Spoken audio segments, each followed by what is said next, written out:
So, viewer, Blade Runner 2049 is being directed by master filmmaker Denis Villeneuve. I think I said his name correctly, and if I didn't, I apologize, but this guy has earned the title of genius in my book. He has made 5 consistently great movies throughout the years.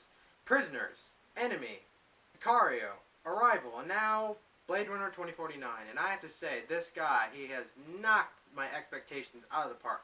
In my opinion, I think he has crafted the perfect Blade Runner sequel. This is everything I wanted it to be and then some. And I know this may not be a very popular opinion, but I actually think it's better than the first one.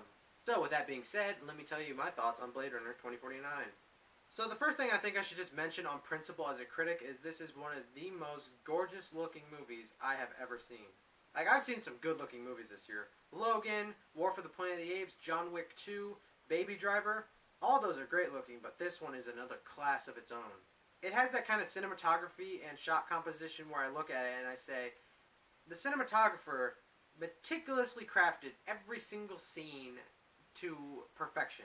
Whether it be the placement of a prop, the set design, the background, the placement of a character, or even the lighting. By the way, this is a very well lit movie.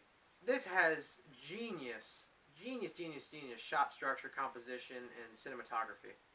And I'm not over-exaggerating when I say this. I don't need to over-exaggerate my experience of when watching a movie. I can back up what I say with words, but I think this will help get my point across.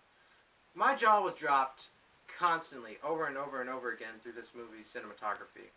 The first shot, I caught myself and my jaw dropped. You know when you look at something so beautiful and your jaw just drops a little bit and then you catch yourself?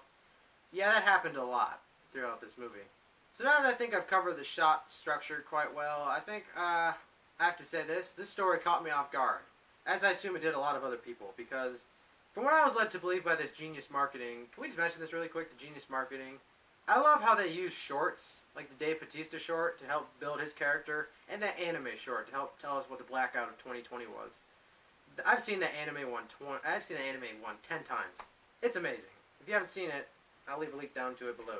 But from what I was led to believe by the marketing of this movie, it would be just Ryan Gosling hunting after Harrison Ford throughout the majority of the movie.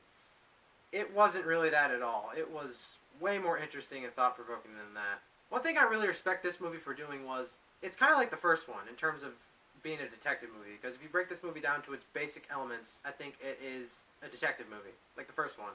But where I think the first one stumbles in terms of plot progression and character development, this one just starts off with tons of character and story and just keeps going. There's not a dull moment, in my opinion, for this movie. I mean, some people might say that some scenes were a bit slow for them, but I don't really think that. I think that the slow moments they're talking about or referring to are the ones where Ryan Gosling's Kay is just driving along, looking at things like the horizon or looking at a billboard. I think that's actually helping craft the world of Blade Runner. That's just my opinion. Other people have their opinions about what makes a slow scene, but I don't think there's a slow, dull moment in this movie. It's really hard for me to not mention this main plot, because it's so interesting. And because none of the trailers have ever said anything about it, I can't either, because spoilers.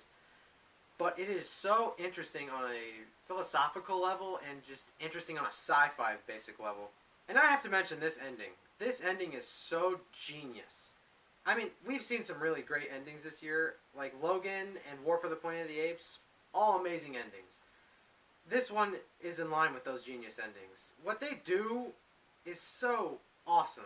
If you've seen the first one and then you watch the ending, I think you know what I'm talking about. That I think is brilliant. And I don't think you can review Blade Runner 2049 without mentioning the soundtrack.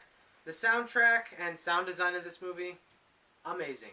The soundtrack is made by the master and genius himself, Hans Zimmer, praise be, and Benjamin Wallfisch. I think I said his name right. Again, I'm not very good with names, but they nailed the soundtrack. I think this is exactly what they should have done. They didn't harken back to it to the point where they're just ripping it off entirely. They made it their own new thing. And I really respect what they did. And the sound design. When I feel my seat shaking from the sound of a gunshot or like the boom of a soundtrack, my heart just melts. And I think I should have just mentioned that, so sorry if that took up a little time. And lastly, I'll mention the characters and acting performances. Ryan Gosling, he has proven himself once again to be one of the best working actors in Hollywood.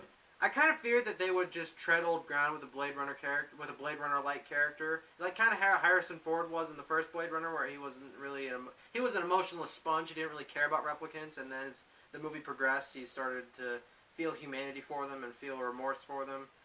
But that couldn't be further from the case with this one. Ryan Gosling starts off not really wanting to be a Blade Runner, but it's his job. But as the movie progresses, it really tampers with his humanity, the story, and some scenes he can evict an emotion just by a look on his face. That's the kind of top tier acting I'm talking about with his performance. And Harrison Ford reprises his role as Agent Deckard, and I was not expecting him to invoke as much emotion out of me as he did. There was one scene in particular where I was tearing up and really feeling it. That's how good he tries in this movie. You know, because he's synonymous for being the old man in Hollywood that doesn't really care or give a shit anymore, but not in this case. He really brings it as all. And Ana de Armas' character, I won't tell you what she is, whether she be replicant, human, or other. I think you'll be really pleasantly surprised finding out what she is. I really, really love the direction they took her character and the enthusiasm and charismatic nature that she brought into it.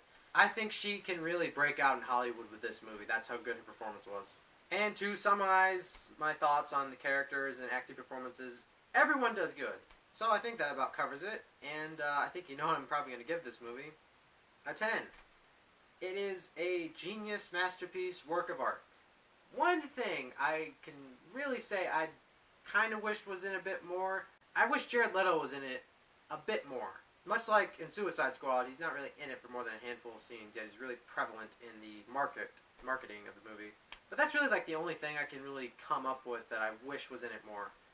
Overall, I think this film is freaking genius. I really, really love this movie. So, have you seen Blade Runner 2049? Let me know what you thought about it in the comments down below. Did you love it? Did you love it? I don't really understand how someone could hate this movie, but hey, if you did, let me know. I like opinions.